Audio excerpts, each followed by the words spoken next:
Olá, está no ar o 3 a 1. No programa de hoje, vamos conversar com o presidente da empresa de pesquisa energética, Maurício Tolmasquim. E o tema não poderia ser outro. Vamos falar sobre os recentes cortes no fornecimento de energia em diversas regiões do país, situação que traz prejuízos para os setores produtivos e a população em geral.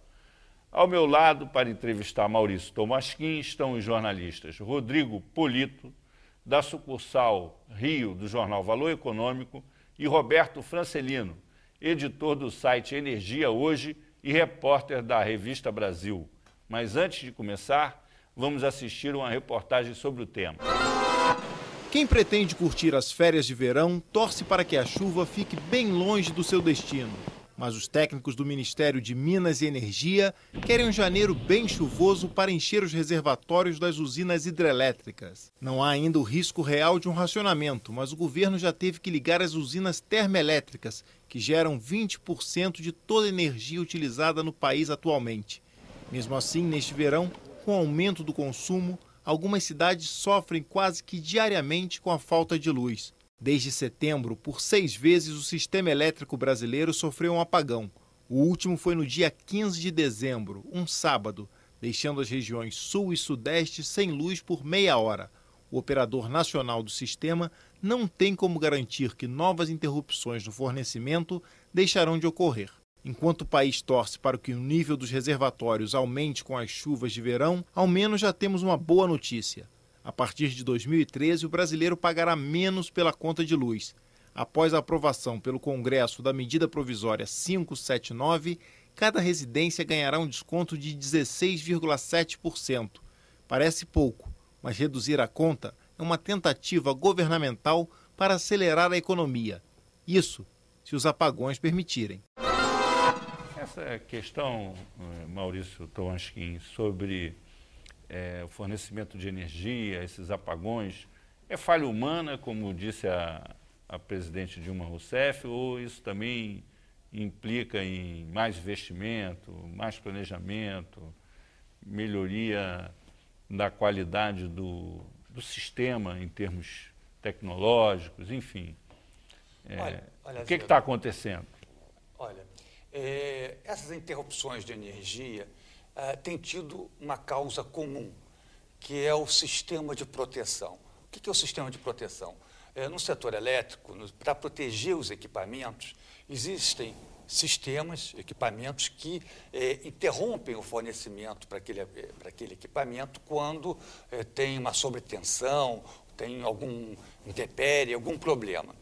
E é só para aquele equipamento ser desligado. O que tem ocorrido é que esse sistema de proteções não tem funcionado bem, tem ativado uma proteção secundária, e o que tem desligado, às vezes, a subestação ou áreas maiores, com consequências e efeitos dominó.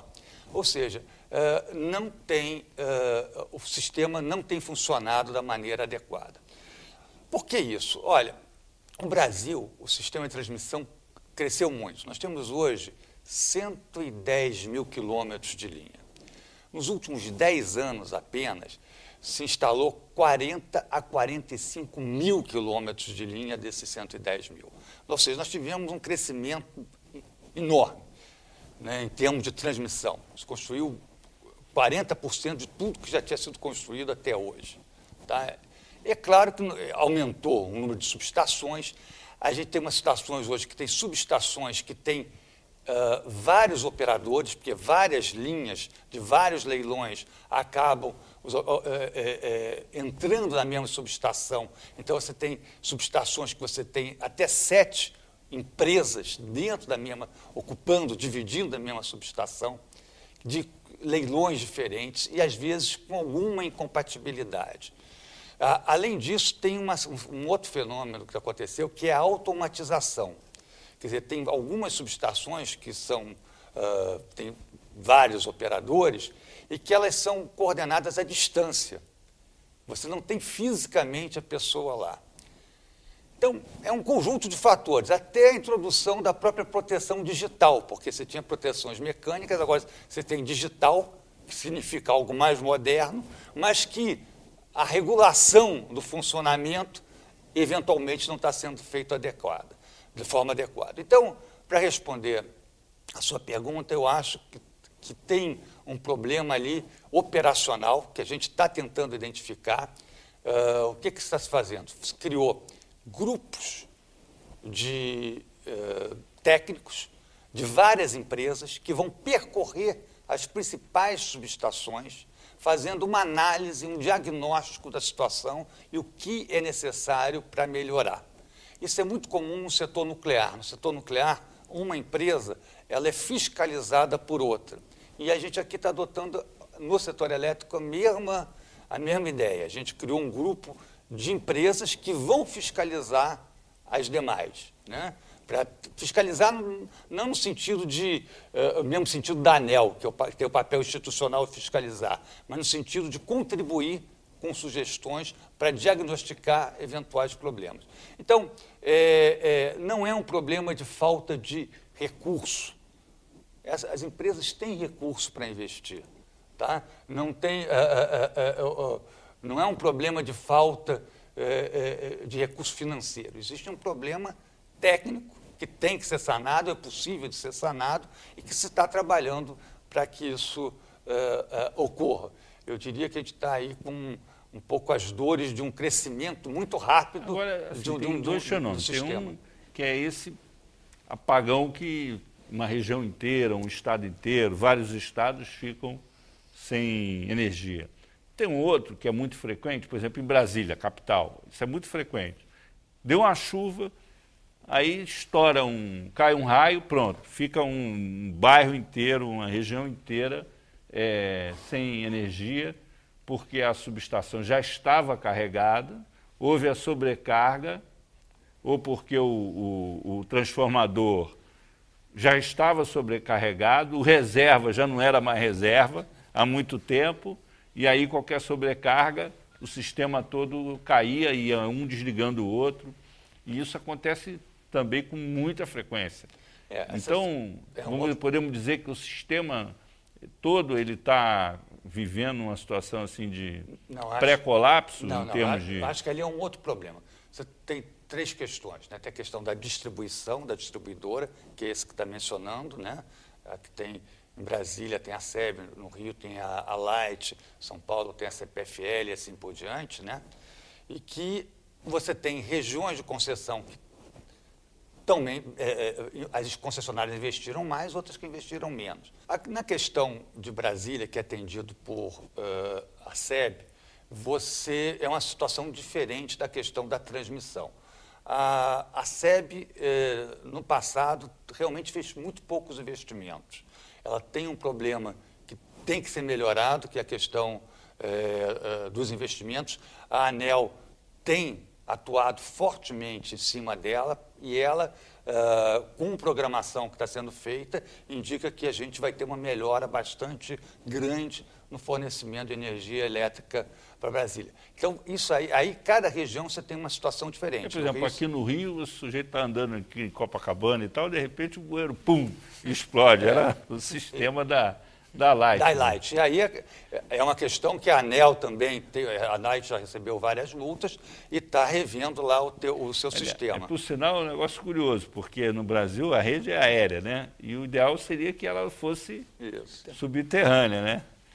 Mas isso daí você tem, veja bem, no caso do Rio tem também uma disputa entre a Light e a companhia de gás, que um se acusa ao outro, né? Porque o gás às vezes está escapando, então tem problemas ali de quem é o culpado, né? Mas eu queria só distinguir rapidamente os problemas, tá? Uma questão é aquela energia que chega na casa do telespectador, que é responsabilidade da concessionária, tá? Então as concessionárias têm que fazer investimento e é fiscalizado pela ANEEL. A outra coisa é as linhas de alta tensão, né, que levam a energia da usina que é do apagão, até a cidade. Essas daí tivemos uma expansão enorme, tem alguns problemas na área de proteção que está sendo resolvido.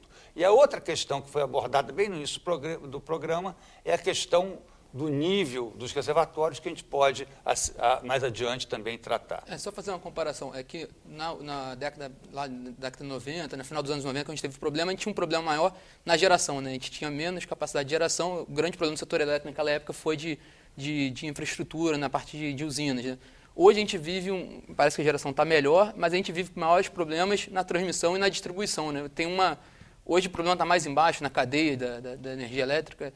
Olha, Rodrigo, eu acho que, como eu disse, o problema da transmissão são problemas, não são problemas de falta de investimento. Como eu disse, se colocou em 10 anos 45 mil quilômetros de linha, um número enorme de subestações foram leiloadas e foram implantadas. Então, o sistema cresceu bastante, tá?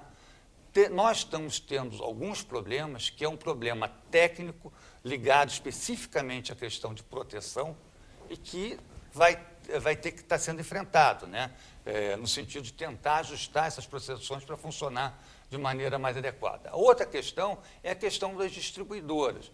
E aí você tem diferentes situações. Tem distribuidoras que têm uma qualidade melhor de serviço, tem outras que têm pior, e aí você tem toda uma ação da agência reguladora para tentar pressionar elas, levar elas, através dos instrumentos que ela tem, para melhorar o serviço. Tomasquim, hoje a gente tem um modelo de transmissão de grandes distâncias, né, de grandes linhas de transmissão. Não seria a hora de repente, também tentar começar a aproveitar mais a geração distribuída, a geração que é perto do onde ela vai ser consumida, onde a energia vai ser consumida? Isso é uma opção viável hoje?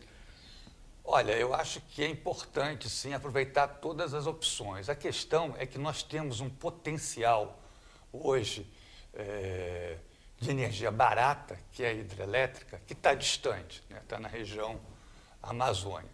E a hidrelétrica é uma energia renovável, baixo custo, não tem emissões praticamente de gás de efeito estufa, tem uma série de vantagens. O Brasil só usou 1/3 desse potencial, tem 2/3 a ser utilizado. Então, não parece muito razoável a gente abrir mão do uso desse potencial. Então, algumas linhas mais longas vão ter que ser feitas. Ao mesmo tempo, como o país é hídrico e você tem sistemas de chuvas diferentes, o sul chove num momento, o centro-oeste, sudeste chove em outro, nós temos um sistema que uma região coopera com a outra. Então, você tem que ter linha de transmissão para quê? Porque no momento que está seco no sul, o sudeste e o centro-oeste manda energia para o sul. No momento que o sul está mais úmido e o sudeste e o centro-oeste está mais seco, você manda energia para lá. Então, você também tem esses intercâmbios. Agora, é claro que, com o tempo, você tem algumas energias mais descentralizadas que vão poder entrar mais. Por exemplo, a cogeração já está entrando, né? Você usar o gás natural na indústria, gerar calor de processo, gerar energia elétrica. Isso tem crescido bastante.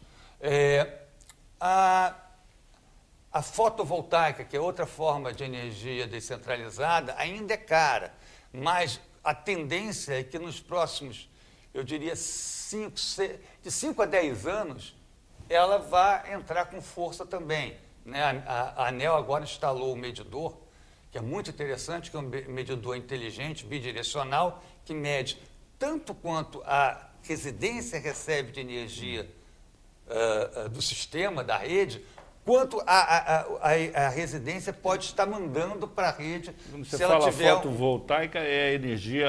É a energia solar através de um painel. E esse medidor permite medir a energia que a casa recebe e que a casa pode estar mandando para a rede. Então, por exemplo, eu, cidadão, vamos dizer que eu consumo 100 unidades da rede. E minha casa manda 60 para a rede. Eu vou pagar pela diferença, vou pagar por 40. Porque durante o período do dia eu estou mandando, durante outro período eu não estou. Né? A questão da fotovoltaica, como qualquer fonte natural, é que ela é intermitente, tem períodos que você não tem. Então você tem que ter o backup da rede. Né? Chega de noite, você precisa ter, você está ligado à rede. Mas durante o dia você pode ter saído de casa, está lá sem consumir nada e a tua casa está gerando energia. E aí ela está contribuindo para o sistema. A Agência Internacional de Energia estima que até 2020, em vários países a fotovoltaica vai ser competitiva. O Brasil tem um nível de insolação que é, por exemplo, 2 vezes maior que da Alemanha, é maior que da Espanha. Então, a gente tem condições no futuro disso contribuir. Agora, a gente não deve se iludir. A fotovoltaica será sempre uma parcela muito pequena do fornecimento. Nenhum país do mundo vai sustentar o seu crescimento industrial, vai abastecer a sua população com fotovoltaica. É uma solução doméstica. É uma solução complementar, mas ela não é o carro-chefe do suprimento de energia. Nós vamos fazer um intervalo, voltamos daqui a pouco com a entrevista do presidente da empresa de pesquisa energética, Maurício Tolmasquim. Até já.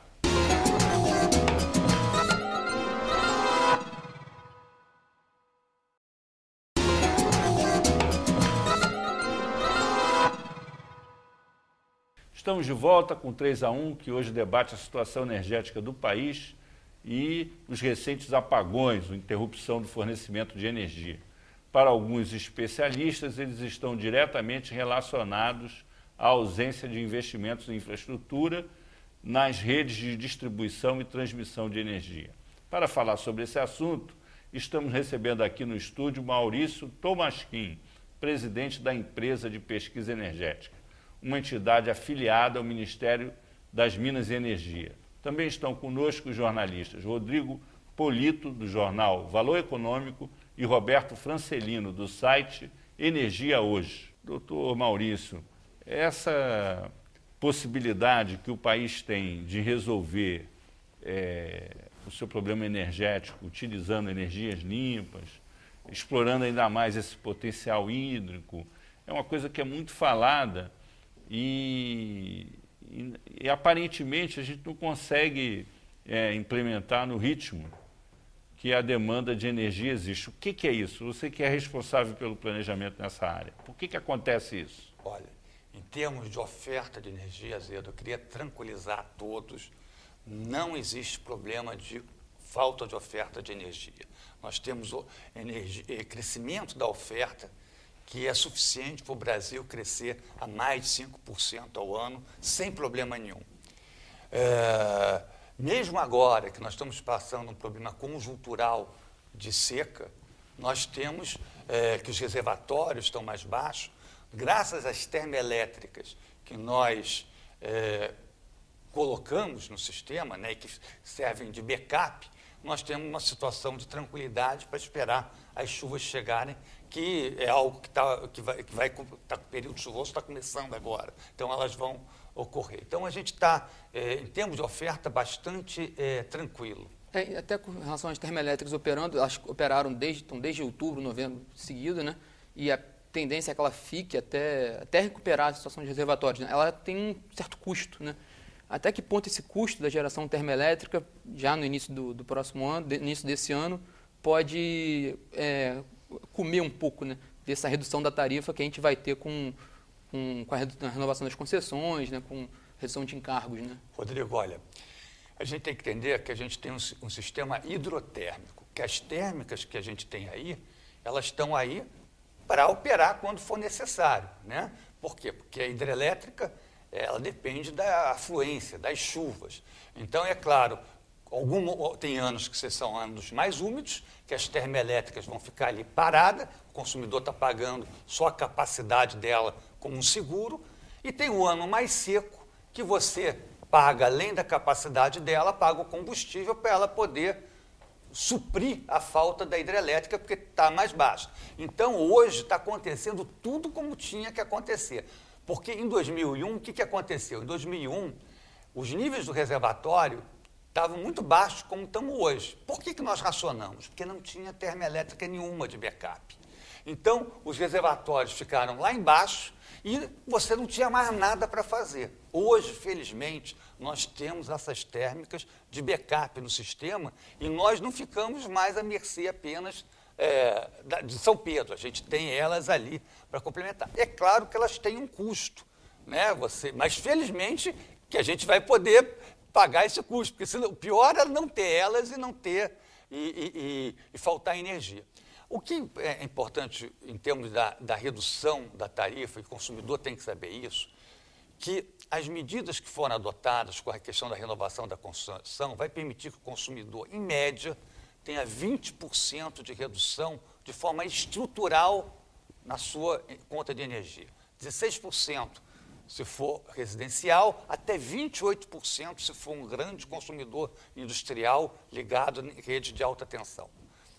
Isso é uma redução estrutural. Agora, você vai ter,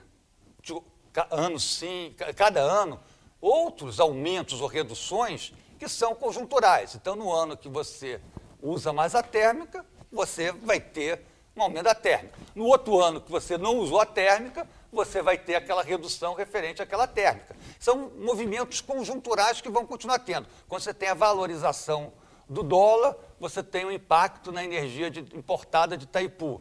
Quando tem a desvalorização, você tem outro impacto. Então, isso vai continuar sempre havendo. Esses movimentos conjunturais, para cima e para baixo, vai ter. Então, vai ter anos que vai ser para cima, outros anos para baixo. O que importa é que essa medida foi uma medida importantíssima, né? Porque qual é o benefício do Brasil ter hidrelétrica?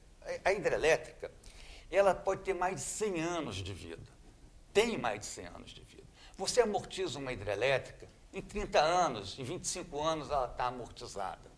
Depois que você amortizou um investimento, que é o mais caro, o custo de operar e manter uma hidrelétrica é muito barato.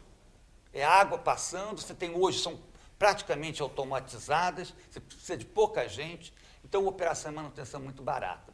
Então, a hidrelétrica, a água é um bem público. A União concede ao empreendedor privado ou estatal, durante um período, um certo número de anos, para ele construir, operar e manter aquela usina. Findo esse período, ela volta para a União.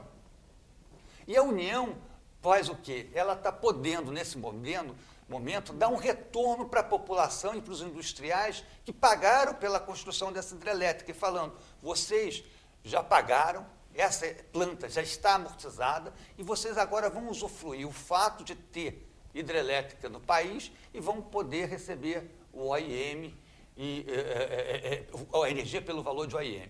Se aquela hidrelétrica precisar modernizar, ela vai poder modernizar, ela vai solicitar a ANEEL para fazer o investimento, a ANEEL vai analisar se aquele investimento é prudente e vai autorizar. Isso então, esse é um benefício que só países hídricos como o Brasil podem ter e podem dar à sua economia. Nós estamos vivendo uma situação completamente distorcida. O Brasil, um país cheio de hidrelétricas, que estão funcionando já amortizadas, com uma tarifa das mais caras do mundo. Agora, essa discussão aí deu uma confusão danada, porque 3 grandes empresas, por sinal, todas empresas públicas, né? A CEMIG, a Copel e a CESP. A CESP e a Copel, né, de Minas, São Paulo e Paraná, né, respectivamente, não aceitaram a proposta do governo, alegando que os custos, a tarifa estava baixa demais para manter os custos, não renovaram as concessões nos termos propostos pelo governo, o governo não recuou e agora tem um impasse aí. O que vai acontecer com essas usinas? São quantas usinas? O número exato eu não tenho aqui, mas são um número significativo, tá? O que interessa... o que, assim? São 5, 10? Deve ser em torno de 10 a 15 usinas. 15 tá? Usinas hidrelétricas. Então, o que importa é o seguinte, mais para 10 talvez, mas o que importa é o seguinte, essas concessões iam vencer entre 2015 e 2017. O que o governo propôs, e fim dessa concessão, está claro na lei que as usinas voltam para a União para ser leiloada. E esse negócio de voltar para a União para ser leiloada, usinas da CESP, CEMIG, Copel, Eletrobras, a gente sempre via como um certo problema, porque, por exemplo, a CHESF, praticamente todas as usinas dela estavam vencendo a concessão. Ia voltar para a União licitava, vai que a CHESF não ganhasse a licitação, você ia continuar lá com a CHESF, com um prédio cheio de funcionários, pessoal sem ativo. Um problema, uma dor de cabeça total, porque você tinha um problema pior até do que privatizar. Agora, havia um lobby muito forte da Fiesp. Isso. E aparentemente também haviam interesses de empresas grandes, estrangeiras, chinesas, inclusive, e nesses leilões que o governo não fez. Mas, quer dizer, havia um risco de desnacionalizar o setor. Nós achamos que não tinha... O que importa para o consumidor é baixar a tarifa, não é destruir as empresas, isso não tem sentido nenhum. Então a gente achou uma solução que era bom para o consumidor e bom para as empresas. A gente falou o seguinte, fizemos uma proposta de negócio para as empresas. Falamos, olha, o Brasil precisa urgentemente abaixar seus custos, baixar o custo da energia. Nós propomos o seguinte a vocês, em vez de vocês esperarem até 2015, vamos renovar a concessão a partir de 2013, por uma tarifa mais baixa, e eu garanto para você uma prorrogação por 30 anos. Você não precisa mais devolver para a gente licitar, não arrisca perder essa usina num leilão. Eu te garanto por 30 anos a prorrogação dessa concessão. Eu só te peço o seguinte, 2013, 14, você vai baixar a tua tarifa para uma tarifa que é a tarifa da energia, que dá o custo dela mais uma lucratividade de 10%. Tá? Então, e era voluntário. Então, algumas empresas analisaram, falaram ok, toparam, né? Todo o grupo Eletrobras aceitou, outras empresas, PCH, aceitaram, etc. Então, e você abre 2 anos mão de uma receita maior, porque isso é importante para o país, e eu te dou em troca mais 30 anos de concessão dessa usina. Agora, Tomasquim, com a não adesão dessas usinas da CEMIG, da Copel, da CESP, os 20% de redução na tarifa que a presidente Dilma tinha prometido só serão alcançados se o Tesouro cobrir uma parte disso. Não é um contrassenso, porque o contribuinte não acaba pagando por isso, ele deixa de pagar na energia, mas acaba pagando nos impostos. Roberto, você está falando uma coisa importante, acho que é importantíssimo dizer. Uma parte importante do custo da energia eram encargos. Tá? Cerca de 11% do custo da energia do que o consumidor paga hoje são encargos. O que são encargos?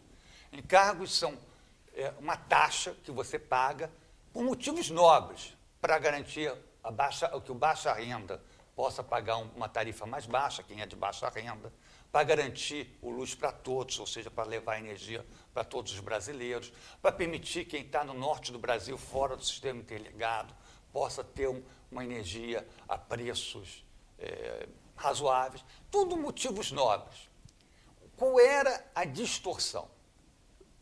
Apesar de serem motivos nobres, não era certo o que acontecia, o consumidor de energia elétrica pagar por isso. São políticas sociais. Essas políticas sociais, o certo era o orçamento da União cobrir isso. Porque o orçamento da União, você passa pelo Congresso, etc., políticas sociais nobres. Na hora que você botava na tarifa, no mundo todo, as políticas sociais eram no orçamento da União. No Brasil, a gente botava na tarifa de energia elétrica. Aí o que acontece? Você penaliza um industrial que está lá no seu insumo, está botando aquele valor lá de política social. Então, agora, a gente vai ficar muito mais transparente e correto. O que é política social vai ser pago pelo Tesouro. E é para o Tesouro pagar mesmo, porque é daí que tem que saber. Não vai ficar mais aqueles penduricalhos na tarifa do consumidor de energia elétrica que distorcia tudo. Então, no final, eu acho que...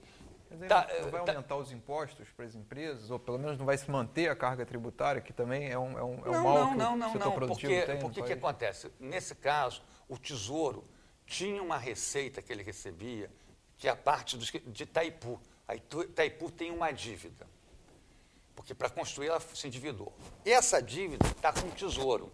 Então, Itaipu tem que pagar para o Tesouro uma quantidade. O que o Tesouro vai fazer é que vai usar esse recurso que ele recebe de Itaipu para cobrir esses encargos. Então, não tem aumento de impostos, você está usando aquela receita, é claro, você está usando uma receita do Tesouro, é claro, né? Não tem lanche grátis, você está usando aquilo, né? Aquela receita para cobrir esse valor, e eu acho que isso é muito mais transparente. A energia elétrica, não é o melhor mecanismo de você ficar fazendo política social na tarifa de energia elétrica.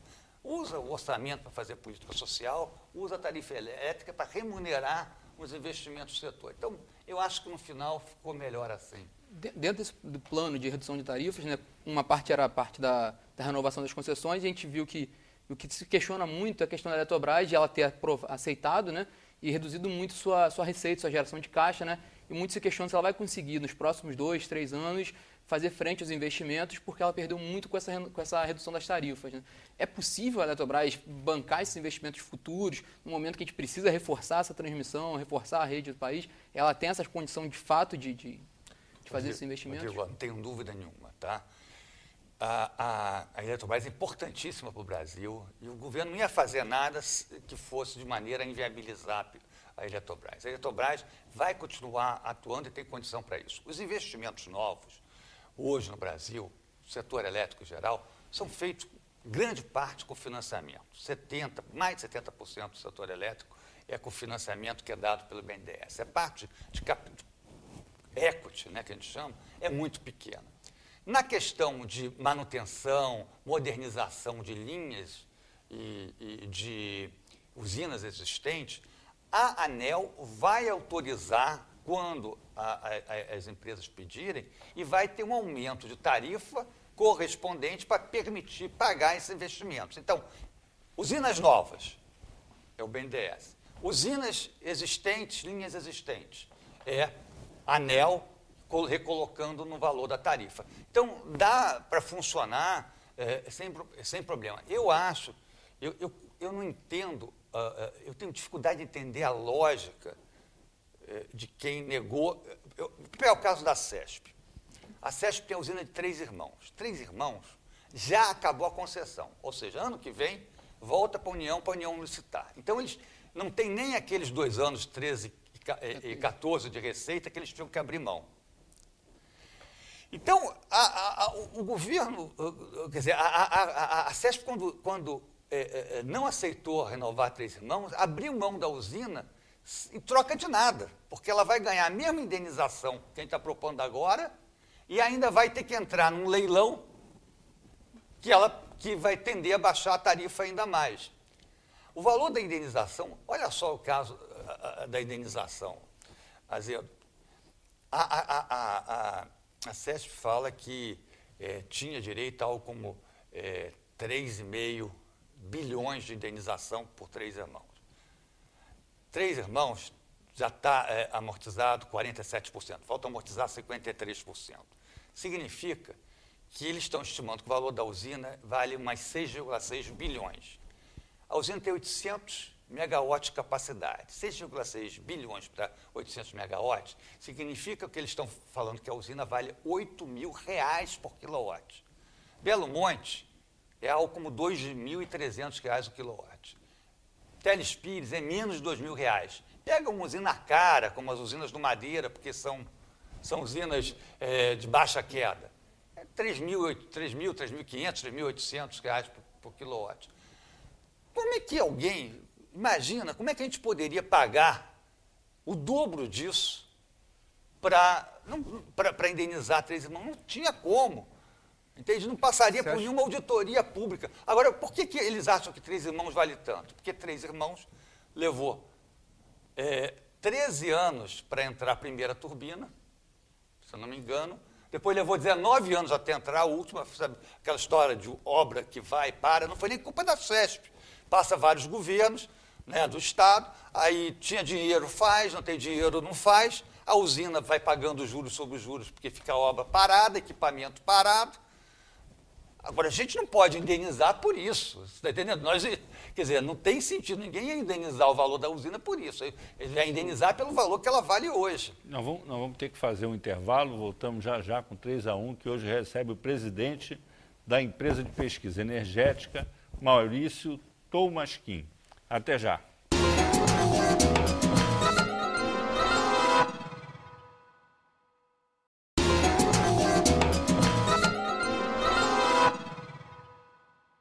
Estamos de volta com 3-1, agora terceiro e último bloco do nosso programa. Entrevistamos o presidente da empresa de pesquisa energética, Maurício Tomasquim. Falha humana, falta de equipamentos de proteção, de comunicação, subestações obsoletas, problemas com níveis de água dos reservatórios da usina. Esses são apenas alguns dos fatores apontados para a ocorrência de falhas no fornecimento de energia em muitas cidades do país. Como a curto prazo resolver a questão? Para falar mais sobre esse tema, estão aqui conosco o jornalista Rodrigo Polito, do jornal Valor Econômico, e Roberto Francelino, do site Energia Hoje, que participou dessa entrevista com Maurício Tomasquim. Voltando a Três Irmãos. Essa empresa praticamente uma empresa do Estado de São Paulo. E o conflito se deu também com o governo de Minas, com o governo do Paraná, coincidentemente, 3 administrações de governadores tucanos. Não está havendo aí uma certa politização dessa questão, não? Levando-se em conta que nós somos uma federação, quer dizer, que é a União brigando com o Estado, quando deveria haver uma cooperação maior, ou é só mesmo um problema de pegar a máquina de calcular e fazer as contas? Mas eu espero que a decisão que tenha sido tomada tenha sido uma decisão técnica. Eu não posso falar porque que cada uma das empresas recusou a renovar. Eu estou falando, no caso de Três Irmãos, eu não consigo ver a lógica econômica, porque eles não vão ganhar um centavo a mais pelo fato de não ter renovado, a não ser que eles realmente não queiram ficar com a usina. Porque a Eletrobras é uma empresa pública também, mas da União. Ela aceitou porque tinha mais a que aceitar mesmo. Se a União que estava propondo... Na transmissão, todas as empresas aceitaram. Né? Não, foi da produção, geração. Então, eu estou falando, na transmissão, 100% aceitou. Na geração, teve esse descontentamento. Por exemplo, as ações caíram, as ações da Eletrobras. Mas é claro. Depois dessa decisão de aceitar. Mas é claro, porque o que acontece? As renovações, as concessões vinham sendo renovadas automaticamente. Então, é aquela história. A União poderia ter a concessão de volta, mas ela não pedia a concessão, ela renovava. Então, o mercado, de certa forma, tinha uma expectativa, eu acho que as próprias empresas, que isso ia continuar para sempre. Quer dizer, é da União, mas vai ficando comigo e eu vendo a energia a qualquer preço. Até que um momento o governo falou, não, peraí, se é da União, vai voltar para a União e a União vai passar, vai relicitar para poder a população se beneficiar. E isso não tinha sido precificado pelo mercado. Então, foi, quer dizer, uma quebra de expectativa. O mercado não tinha a expectativa que isso fosse feito. Em algum momento tinha que se fazer. Mas é importante deixar claro, não houve quebra de contrato, não houve quebra de regulação, tudo está sendo cumprido conforme estabelecido nas leis. Quer dizer, não houve quebra nenhuma.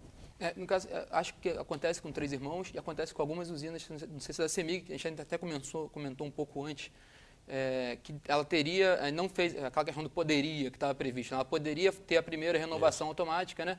Ela e algumas outras usinas, e elas não tiveram, enquanto outras usinas do grupo Eletrobras tiveram essa renovação da concessão. Pelo menos, por mais que tenha sido tecnicamente, como o governo falou, que o processo foi todo técnico, não causou um ruído essas usinas de empresas estatais do PSDB não terem conseguido essa renovação da concessão automática? Não, mas veja bem, a que estava em questão era Três Irmãos que tinham solicitado. Tá? As outras, quer dizer, eram outras que estavam... Então, Três Irmãos tinha sido solicitado. Só que Três Irmãos não tinha direito a essa renovação a mais. Tá? Mas ela não teve uma segunda renovação, né? Mas ela não tinha, porque o que acontece? As usinas, como a de Furnas e algumas da CEMIG, que foram renovadas graças a uma lei de 95, da época do Fernando Henrique Cardoso, que falava que obras que não tivessem sido concluídas, usinas que tivessem entrado em operação até aquela data, poderiam ser renovadas seriam renovadas mais um período. Então, com base nisso, renovou-se todas. Só que Três Irmãos entrou em operação em 93. Então, ela não tinha direito por essa legislação, a usufruir disso, que era uma decisão já anterior a gente. Então, a gente não tinha como fazer, tá entendendo? Não tinha maneira de ser feita. Agora, Tomasquim, por que o governo não preferiu, não optou por cumprir a lei anterior e fazer uma relicitação aí das usinas, que seria dentro de uma lógica de mercado e não afrontaria diretamente o investidor? Por que o governo optou por essa? O investidor, no fundo, ele ia ficar descontente da mesma forma. Se você fizesse a licitação, porque o dono da usina, o que ele não quer é perder aquela renda extraordinária. Né? O que é essa renda extraordinária?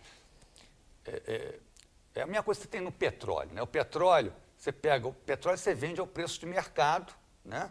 Mas o custo, você pega o custo do petróleo do Brasil em águas ultraprofundas ou da Arábia Saudita é muito mais baixo.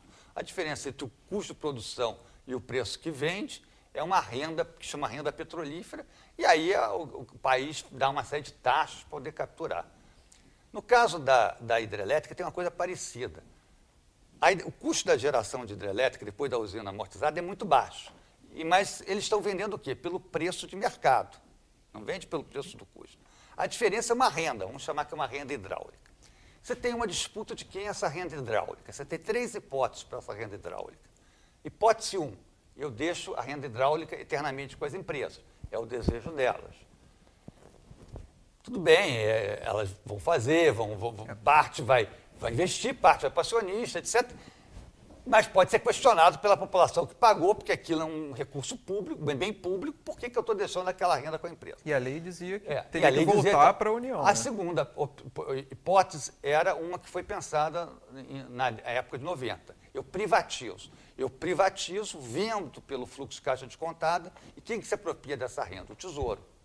Né? Então, a ideia, na década de 90, era vender essas usinas pelo valor de mercado, e a renda era apropriada pelo Tesouro, como maneira para pagar a dívida, etc. Qual foi a opção que esse governo tomou? Olha, eu não vou deixar os donos atuais, porque já pagou e eu acho que essa renda tem que ir para beneficiar a redução da tarifa para a população toda e para a indústria, em geral. Não vou deixar para o Tesouro, porque mudou a situação hoje, não é fundamental isso para o Tesouro. Então, ele optou, a decisão que foi feita, é claro que é uma decisão de política econômica, né? E está se tomando, o Brasil precisa aumentar a competitividade e vamos passar para isso. Gente, olha só, o Brasil está numa situação de pleno emprego. Uma situação de pleno emprego só tem um jeito de você crescer, é investir e aumentar a produtividade. O que é aumentar a produtividade? Educação e redução de custos, que é o que está sendo feito. O que é redução de custos? Reduzir taxa de juros, desonerar a folha salarial, reduzir o custo da energia. Sem essas coisas, não adianta, nós não cresceremos de forma estruturada. Então, você tem hoje, tá bom, um ou outro estado que está reclamando, uma ou outra empresa que está reclamando, mas você pega as indústrias que vão se beneficiar, que vão ter redução de 28% da tarifa, e vê se elas não estão... Mas a própria indústria queria a relicitação das concessões. Mas eu falo assim, a indústria, no final, a Fiesp tinha uma discussão que ela preferia que licitasse e não renovasse. Sim. O que nós falamos para a Fiesp é o seguinte, olha, licitar cria uma confusão danada, porque a gente corre o risco de criar monstros, empresas estatais sem usina nenhuma, sem linha, e isso vai criar o que importa para vocês é baixar a tarifa. Abaixar a tarifa nós vamos abaixar, mas vamos fazer isso de uma maneira controlada, não de uma maneira que você bote em risco as empresas. É claro que a gente não pode forçar nenhuma empresa a aderir a isso. Aí foi decisão espontânea de cada empresa. Empresas que quiseram renovar por 30 anos, renovaram. As outras, aí vão ter que enfrentar a licitação. Dentro desse plano de redução da tarifa, foi falado da redução do encargo também. Você mencionou que a gente precisa aumentar a produtividade, reduzir custos, mas dentro do pacote, dentro do plano todo, não foi reduzido em tributos, né? O governo não mexeu na PIS/COFINS, soa um pouco ruim também, porque o governo tem cortado na própria carne. Né? Olha só, 11% de encargos que a gente vai praticamente zerar, vai baixar muito na tarifa. Depois, o PIS/COFINS é 5%, é muito pouco. O outro elemento que é muito grande é o ICMS. O ICMS é 21%, mas o ICMS é o problema do pacto federativo, é o problema tem que todos os estados estarem de acordo, né? Eu acho que tem aberrações. Você pega Minas Gerais, tem um desconto até 90 kWh, acima de 90 kWh, sabe quanto é que eles cobram? 30% de ICMS. Agora, às vezes, olha que interessante, é 30% de ICMS sobre energia elétrica, e ao mesmo tempo parece que é 12% de ICMS sobre a cachaça. E eu não entendo que política é essa, porque a energia é um fator, primeiro, de primeira necessidade das pessoas, porque você usa para refrigerar teu alimento, para poder ligar os seus equipamentos na sua casa, seu computador, etc. Para a indústria, porque precisa funcionar, de competitividade, e você tem esse nível de ICMS que é escorchante, né? Agora, isso sabe, Rodrigo, é complicado. Essa questão do ICMS é a questão que tem que ser enfrentada, mas que depende realmente de uma concertação de todos os estados, né? É uma questão mais difícil. Agora, como é que vai ser? O que vai se fazer? Qual é o próximo passo agora? Quando é que o governo pretende leiloar essas usinas? Então, conforme vai vencendo, né? 3 Irmãos já venceu, então, em princípio, ano que vem ela já vai para... Ano que vem, 2000... Desculpe, esse ano. E vai ter uma tarifa teto? Vai ter uma tarifa teto que provavelmente... Não pode ser maior do que a proposta do governo. É o mesmo valor que a gente já ofereceu, então a tendência é o quê? É o valor desse custo até baixar mais ainda. Vai ganhar, é um leilão reverso, né? Ganha quem aceitar dar um maior deságio, né? Um maior desconto. Então, essa tarifa aqui vai ver quem aceita e quem der maior deságio leva.